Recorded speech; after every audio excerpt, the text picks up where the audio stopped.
Delighted to say we're joined by Pico Lopes with us for the chat. We're recording here on Easter, Bank Holiday Monday, a bit of a different Easter than normal. When we chatted to Ronan Finn last week, Pico, he was saying you were using some of your personal training experience in the Zoom sessions with the players in the squad.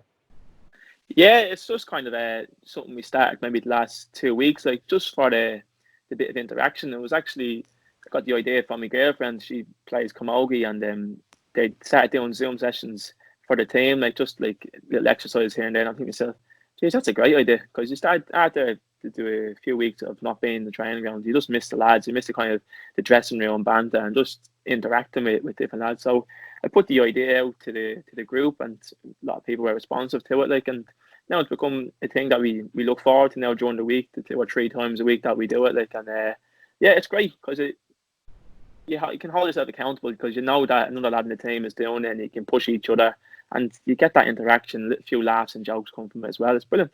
And how long are the sessions typically?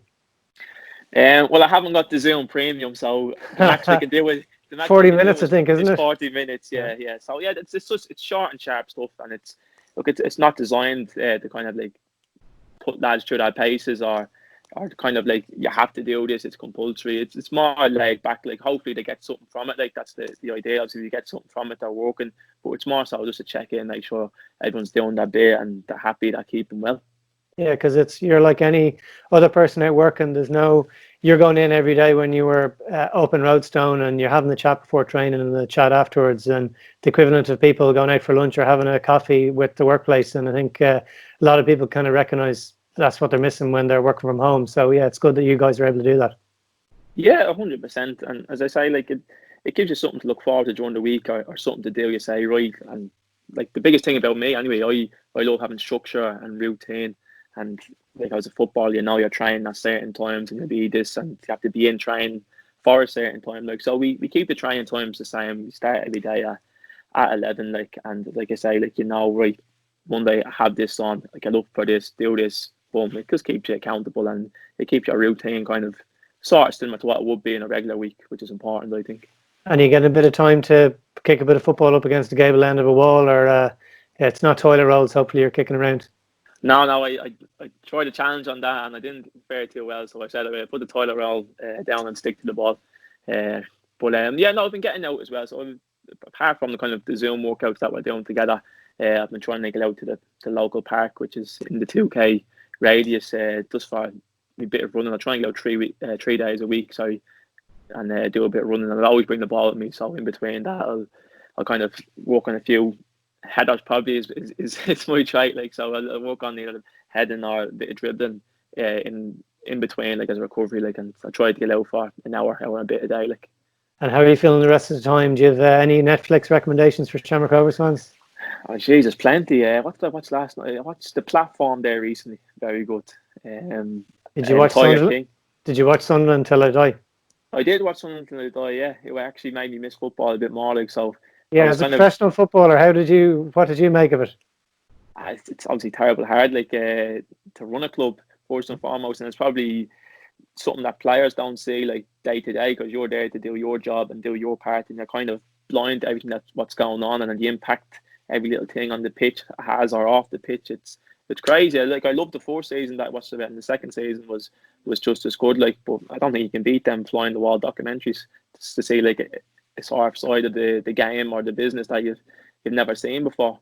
And I'm sure watching the Tiger King as well, like, that's really been saved me through this pandemic. Loved it. And looking back on last season, you had a great season with the club and a great season personally yourself. Like, looking at the cup win, and maybe I think it was a club record 21 clean sheets that yourself and the defence and the whole team got out of 36 league games. In terms of what you got as a team, you must look back on that with great pride. Yeah, it was. It was a fantastic season, and obviously to finish the way it did and win the cup, like, in the fashion that we did, like, it was great to kind of look back on the season and say, like, yeah, like, the games where we thought we did well, shows, yeah, look what we got at the end of the show. Like, so you can enjoy it, and you can talk about the run to the cup, like, and be able to share with the lads. It was brilliant. I think the flip side of that was we were so eager to get back, because obviously it's the final day of the season. It's the showcase at the end, and after being on such a high of winning it, just like, right, where's the next challenge? When can we get back? And I think that was a general feeling. You could see lads when we were working in the gym in the off season, they were determined just to get back on the pitch and kind of, you almost feel like you have this momentum still going, like you're ready to attack the next season. And like that it came round, and we did. We had a great start to the season, and obviously then the coronavirus hit. Like, so it's unfortunate. Like, but look, everyone's in this situation. But it's nice now even to reflect. Look, we worked so hard last year, and we managed to kind of keep that going into next year, or this season, I should say. And from your own point of view, you had the honour of getting capped for Cape Verde and also scoring a goal in Europe. So away from the kind of the domestic League of Ireland, you had two great moments during last season for you personally.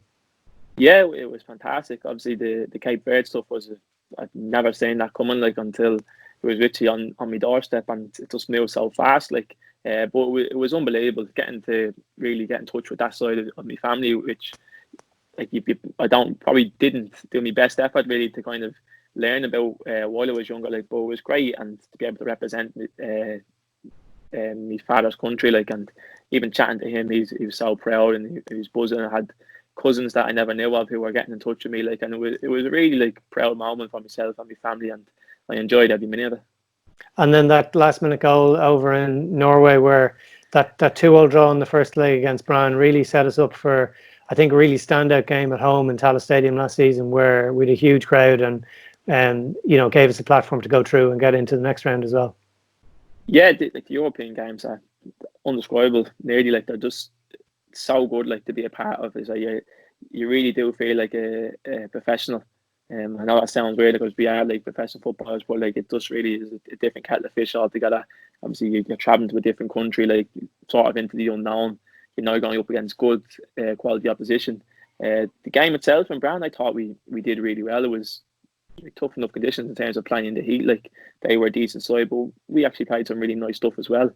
And I was really disappointed to give away the penalty after we pulled one back. I think they scored a screamer, and then we managed to kind of squeeze one back through, like, an OG, like.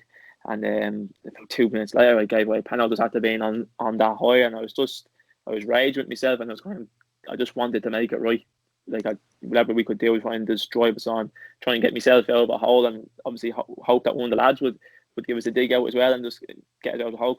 We did play so well, like, and we were playing so well up to that point, and just to kind of get the goal in the last minute fashion, it was just fantastic. Like, and just be able to share that with all the lads there and the travelling fans, it was brilliant. So I still look back at the videos there, kind of celebrating, singing songs after. And it's brilliant to have these moments. It nearly felt like we went through the tie on that night. Looking back at it now, it felt like we went through in that game, even though we had another leg to play. It gave us the confidence really to go back and say, look, here we're a good team here. We're able to pull it up to anybody, and I think that showed again in the game in Tallaght, how well we played tonight, the goals we scored. It was just a fantastic kind of run in Europe. We put it out that we were going to chat to you today, and there was a couple of questions that came in. Alfie H asked, who's helped you the most in your career? Is there someone you want to name drop here, or is someone that comes to mind? I wouldn't say that, like, I couldn't really just pick one outstanding. I had a lot of really good influences when I was starting out, I suppose, the likes of Pat Fenlon, Owen Heary, Glenn, especially, who's with me now. Like, when I started out, like, I was playing with Glenn and then playing against him, so you get to see all sides. And then off the pitch, he's just different class. Like, so it's a kind of a combination, like, of that era that really stands to me. Like, they've really taught me the true values of what it means to be a footballer. Like, and again, like I say, probably Owen Heary, Glenn, Dave Mulcahy, Derek Pender, like, all them kind of old pros, like, that really helped me out. And Kieran Galler asked, is there a favourite game that you have for playing with Shamrock Rovers? Oh, favourite game. It's a hard one. That, like, obviously I think the cup final comes to mind, although I don't think I enjoyed that until watching it 2 days later, because at the time I just kind of caught up in the motion of just kind of like, right, don't do your job right, make sure you don't give an inch away, like, so it's kind of hard. Maybe the European game, I'd say, because you could enjoy the kind of the trip and They're going to a different country, the unknown and all that. I'd probably say European against France. Sounds good. Well, hopefully there's a few more European games to come sooner rather than later. I know we're all kind of waiting to get back to Tallaght Stadium to watch you guys play. I'm sure you're waiting to get back out and train. So, Pico, listen, thanks a million for your time, and listen, take it easy. Thanks much. No problem, mate. Thanks very much for having me. All the best. All the best, lads. Cheers. Thanks, Pico.